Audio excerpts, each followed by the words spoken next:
way, moving along very quickly down there, and all the hard work that they've done, our staff and Renew, to assure that this is as least disruptive as possible. Ms. Kammes.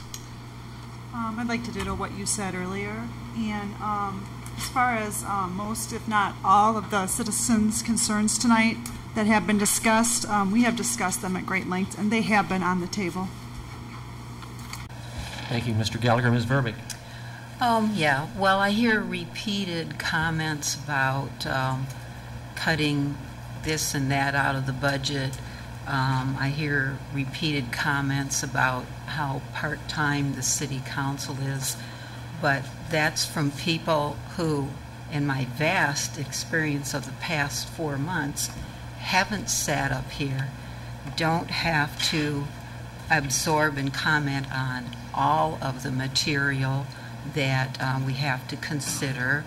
And when we talk about the piecemeal cutting of the budget, if we were to look at meeting allowances and subscriptions and that type of thing, I don't disagree with the public that perhaps there would be some places to cut those items, but a certain number of these items are actually required to maintain the professionalism of the staff, of the council.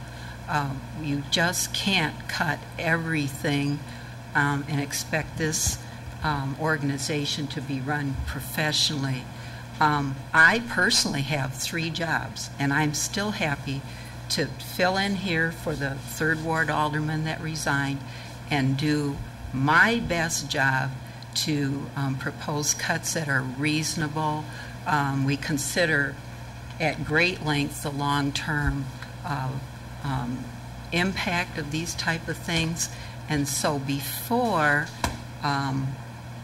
the public gets too critical, well, I take all of their comments into consideration. I take calls, I go over to people's houses and so forth, but before you get too critical, you need to consider that each and every one of this, you've heard by all of the contributions that everybody's made, each and every one of us spends time taking all of this into consideration and doing a darn good job of trying to get through this budget process.